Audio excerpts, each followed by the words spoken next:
That bear can't babysit. Mr. and Mrs. Burrow had an awful lot of children. There was Anna and Adelaide, Betsy and Bill, Casper and Clive, and, of course, there was little Dotty too.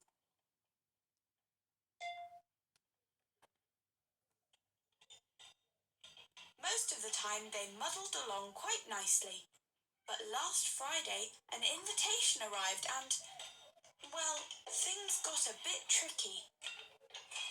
"Ooh," said Mrs. Burrow, "a party." Then she looked at her children. "Oh dear," she said, "we can't possibly go." "We can," said Mr. Burrow. "We'll get a babysitter." But nobody called, nobody knocked, nobody queued up outside. Well, nobody except Bear. Bear did not have a smart suit. He did not have shiny shoes and he was a bit dreamy. "That bear can't babysit," gulped Mrs. Burrow. But they were going to be late for the party. So they flung on their best clothes and Mrs. Burrow crossed her fingers and waved goodbye. "What shall we do?" said Bear. "Shall I read you a story?" "Actually," said Anna politely, "we can read by ourselves. We like to read scary stories." "Are you sure you're allowed?" asked Bear. Adelaide smiled. "Oh, yes. Mum and Dad always let us read the Bunny Beast." "Really?" said Bear. "Yes, always," said Anna and Adelaide, winking at each other. "Once, in a dark forest, lived the Bunny Beast," whispered Adelaide. "He hid behind trees and waited for baby rabbits to hop past. Then he sharpened his claws. The bunnies were scared. They pulled their ears over their eyes, and Anna and Adelaide began to cry. "We shouldn't be reading this book," wailed Anna and Adelaide. "That bear can't babysit." "Oh dear," said Bear. "Perhaps we need something to eat." "We'll cook," said Betsy. "Are you sure you're allowed?" asked Bear. "Oh, yes," said Bill. "Mum and Dad always let us make supper."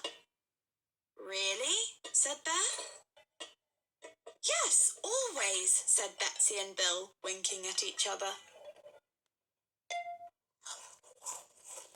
Betsy and Bill prepared a yummy supper of 178 sweets, 7 helpings of ice cream, 36 biscuits, and a big jar of chocolate spread. They all felt very sick.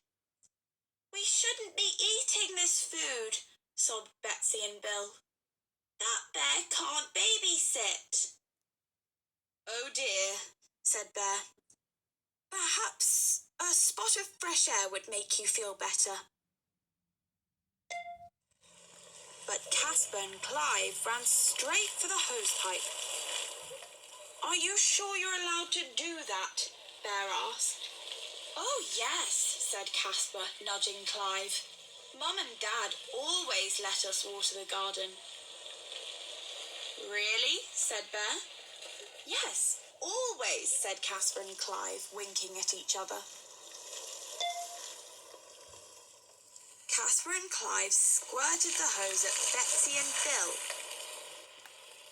Betsy and Bill threw a bucket of water at Anna and Adelaide, and Anna and Adelaide poured the watering can over Casper and Clive.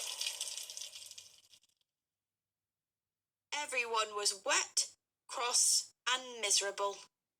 "We shouldn't be playing this game," wept Casper and Clive. That bear can't babysit. That bear is hopeless. That bear is very busy. Bear, what are you doing? Oh, said Bear, I'm building a ship. I'm going on an adventure. Wait, said the bunnies. Can we come too? They helped Bear build an excellent ship with room for everyone, even Dotty. Then they set sail and forgot to feel cold or cross. They'd been exploring for nearly 27 whole minutes when Bear let down the anchor and jumped ashore. Bear, said Betsy and Bill, where are you going? All adventurers need something to eat, said Bear. Wait, called the bunnies. Can we come too?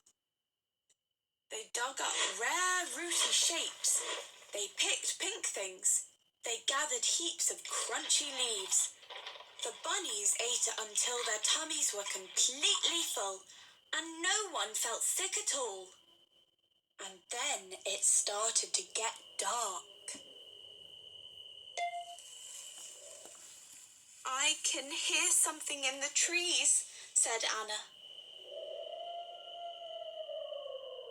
It's the bunny beast, said Adelaide. We're scared, cried the bunnies, and they pulled their ears down over their eyes.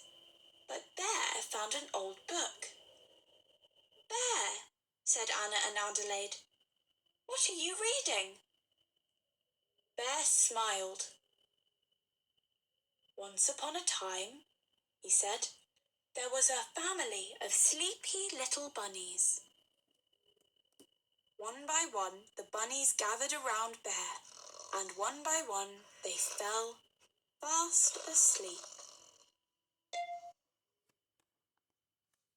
By the time Mr. and Mrs. Burrow came home, all the bunnies were tucked up in bed. Well, Bear, said Mrs. Burrow, how are the bunnies? Bear smiled. They are a delight, he said. Really? asked Mr. Burrow. The bunnies peeped out from under their covers. Yes, always, said Bear, winking. Mr. and Mrs. Burrow smiled as Bear shuffled home. Well, said Mrs. Burrow, that bear can babysit. Yes, said Mr. Burrow. 6 little bunnies safe and sound. Mrs. Burrow gulped.